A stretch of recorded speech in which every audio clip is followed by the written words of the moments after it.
안녕하십니까. 최보람입니다. 세상 일이라는 게 흑백 논리로만 판단할 수는 없지요. 그러나 우리는 어떤 중요한 사안을 결정할 때 명분과 실리 사이에서 고민을 하게 됩니다. 1960년대 박정희 정부 입장에서는 한일협정이 그랬듯이 월남 파병 또한 실리를 택했습니다. 파병 때문에 받을 수 있는 여러 가지 불리한 점을 알고 있으면서도 실리를 택할 수밖에 없었던 겁니다. 거기에 박정희 대통령의 고민도 있었던 것이죠. 1965년 1월 26일 월남 파병에 즈음한 박정희 대통령의 담화문 내용이다. 친애하는 국민 여러분, 정부는 월남공화국의 추가 지원 요청에 관하여 헌법의 정하는 바에 따라 국회의 동의를 얻어 약 2,000명의 국군을 정파하기로 결정하였습니다. 지금 월남공화국은 중공의 지원을 받는 것으로 간주되는 베트남 게릴라군의 악질적인 공격에 직면하여 힘겨운 방공전쟁을 수행하고 있습니다. 월남에 대한 공산 세력의 도발 행위는 비단 월남 한 나라의 안위에 국한된 것이 아닙니다. 자체 경비 병력을 포함한 공병과 수송병의 비전투 요원으로 구성된 2차 파병의 명분은 그랬다. 그러나 그건 대내외를 향한 추가 파병의 명분에 불과했고 사실은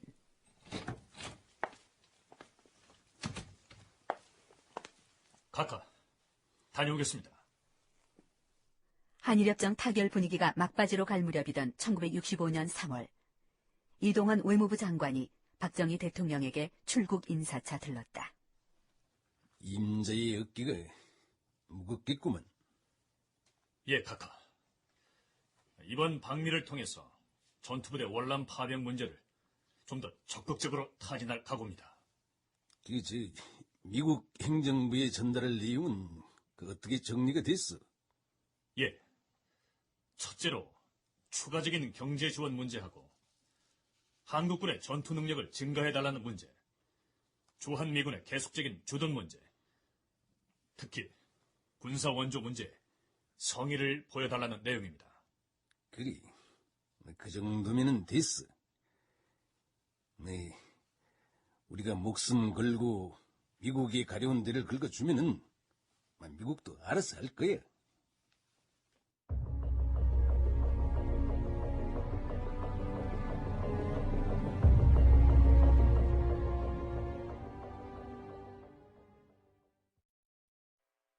이 땅에 다시는 빈곤과 굴욕이 없는 자주 자립의 역량을 배양해야겠습니다. 이 기회에 한 가지 소신을 밝혀줄 것은 우리가 공짜라는 무상 원조에만 지나치게 기대고 살아왔던 부끄럽고 낡은 과거로부터 크게 한 걸음 나아가 떳떳하게 빌려 쓰는 장기 차관 도입 등의 회적인 국제협력에도 큰 노력과 관심을 기울여야 하겠다는 것입니다. 1965년 5월 16일 박정희 대통령은 존슨 미국 대통령이 보내준 대통령 전용기 보잉 707기 앞에서 자주와 자립을 강조했다. 남의 나라를 방문하면서 비행기까지 얻어 타고 가야 하는 심정을 밝히는 것 같았다.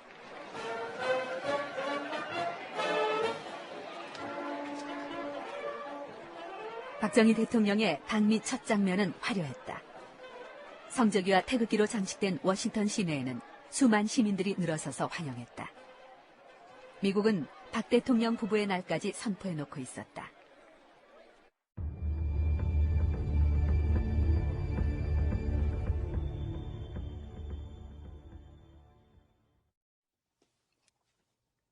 박 대통령 각하, 우리 미국은 한국에 대해선 가능한 모든 원조 수단을 동원할 작정입니다.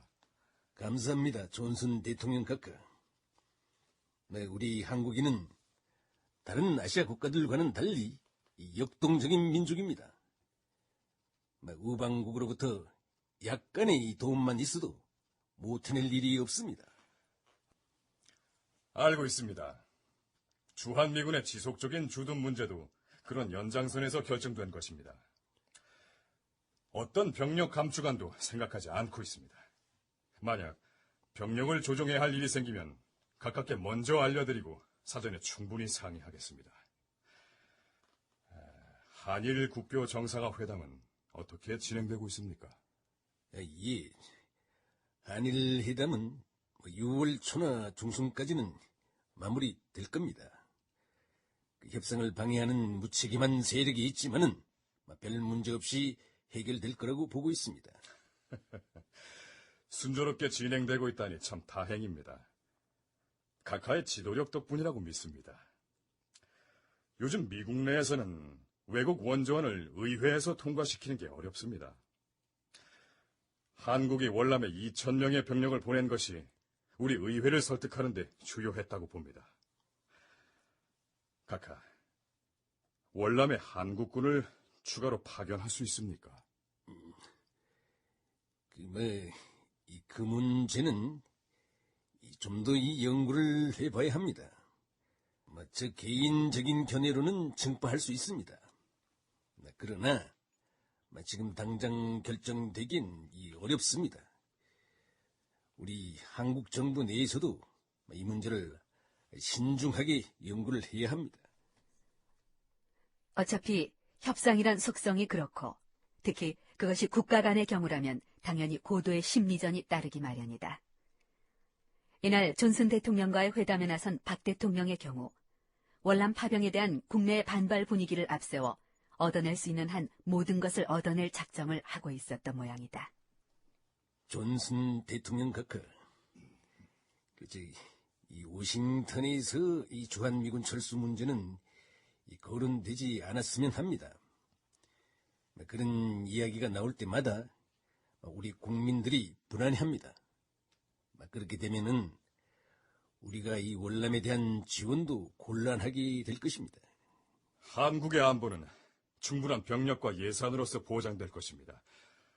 아무리 적은 주한미군을 철수시킨다 하더라도 반드시 각하와 사전에 의논한 다음에 하도록 하겠습니다. 1967년은 제1차 경제개발 5개년 계획의 이 마지막 연도입니다. 우리는 곧 제2차 경제개발 5개년 계획을 추진할 생각인데 한국은 미국의 이 계속적인 원조를 필요로 합니다. 한국에 대한 미국 측의 인상이 지금처럼 좋았던 적은 일찍이 없었습니다. 로스토 박사도 한국을 방문하고 돌아와서 경제 분야에서 큰 발전이 있다고 보고했습니다. 예. 우리는 한국의 필수적인 물건의 수입, 개발 차관, 기술 원조, 그리고 평화 목적의 식량 지원에 대해서 돈을 대겠습니다. 제1차 한미 정상회담은 그렇게 30분 만에 끝났다. 한미 정상회담 공동성명 요지. 첫째, 북괴가 재침해오면 미국이 즉각 개입하여 지원한다. 둘째, 월남에 대한 지원에 있어 양국은 서로 협조를 계속한다. 셋째, 군원 이관, 즉 미국의 군사원조를 중단하는 문제를 재검토한다. 넷째, 미국은 한국의 과학기술연구소 설치를 지원한다. 한국군 전투부대 파병 문제는 어디에서도 거론되지 않았다. 무슨 의미인가? 이는 곧 군사기밀로서 양국 대통령 간의 파병 논의를 마쳤다는 의미이다. 물론 어떤 조건이 있었는지도 알 수 없다. 다만 존슨 대통령의 박 대통령에 대한 예우를 통해서 대충의 짐작이 가능할 뿐이다. 존슨 대통령은 박 대통령과 장미정원을 거닐면서 환담하거나 한국에서 온 수행 기자들을 불러들여 함께 산책하자고 권했다. 또 미국 측은 박 대통령이 승마를 즐긴다는 사실을 알고 존슨과 나란히 말을 타는 장면을 연출하려 계획했다고 한다. 박 대통령은 미국으로부터 최고의 대우를 받은 것이다. 오죽하면 미국 내에서 존슨이 월남전을 확대하려고 박정희에게 온갖 아첨을 다한다는 비난까지 나왔으니 말이다.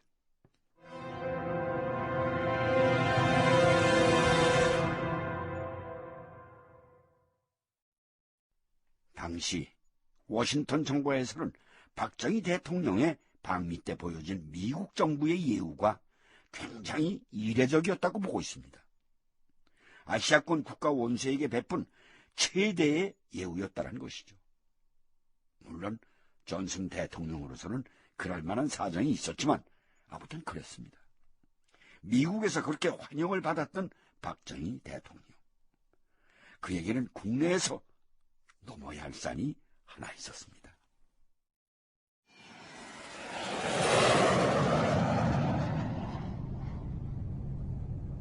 5월 말 미국 방문을 마친 박정희 대통령의 귀국길 비행기 안 김성은 국방장관이 대통령의 호출을 받았다.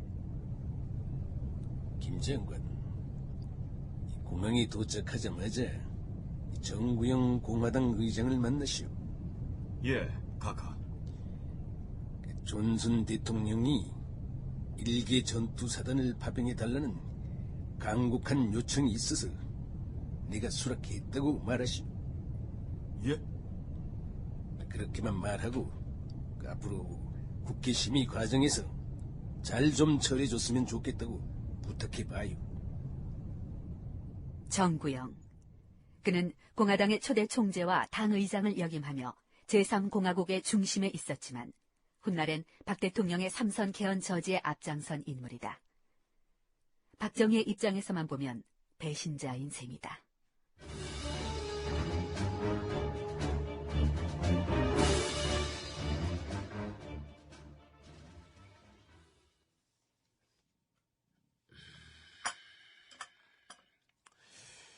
전투병 파병이라. 아무래도 전사자가 나올 텐데. 전쟁터니까요. 전사자 가족들이 가만히 있겠습니까? 전사자 시체가 들어있는 이 관을 둘러매고 국회의사당으로 몰려오기라도 하면은. 의장님, 크게 판단해 주십시오. 현재 우리나라의 입장이 그렇습니다. 파병을 거절한다면 우리나라에 주둔하고 있는 미군 2개 사단을 다 뽑아가든지 1개 사단이라도 뽑아가서 월남 전선에 투입할 겁니다. 파병을 하지 않는다면 한미동맹 관계도 금이 가기 쉽고 한국의 방위력도 그만큼 약화될 게 뻔합니다. 정구영은 말이 없었다.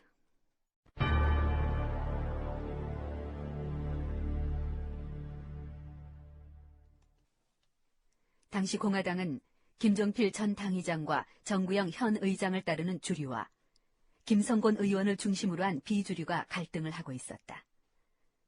박 대통령은 비주류로 기울고 있었고 이유락 비서실장도 반 김종필 정구영 노선을 따르고 있었다. 어쨌든 전투병 파병안은 공화당 내에서도 찬반이 갈렸다. 이 문제는 제가 공화당 당원이라는 신분을 떠난 문제입니다. 자, 생각해 봅시다. 미국은 지금 월남에서 많은 손실을 보고 있지만 걱정 없습니다. 강력한 국력이 있기 때문입니다. 만석지기 곳간에서 쌀 두어가마니 정도는 없어져도 표도 안 납니다. 하지만 쌀 2가마니가 전재산인 사람은 어떻습니까? 굶어 죽을 도리밖에 더 있어요? 요즘 국제사회는 힘의 균형에 의해 존재합니다. 나는 당론 여하를 막론하고 파병에 반대합니다. 자, 당이 자꾸만 이런 모습을 보이니까 야당에서 우습게 보는 겁니다. 이런 식으로 사분오열로 찢어져서 무슨 큰일을 하겠어요? 전투사단 파견 동의안하고 비준 동의안을 전격적으로 야간 국회로 보고하고 접수해버립시다.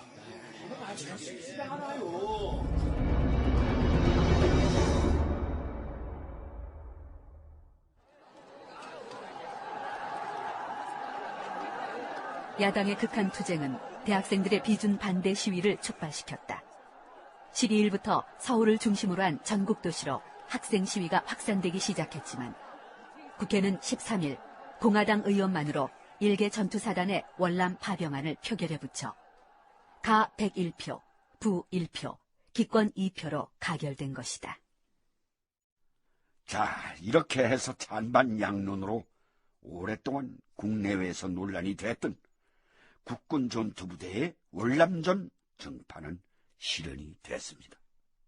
그러나 월남으로 가는 길은 거기서도 한참 동안 만만치 않은 길을 가야 하였습니다.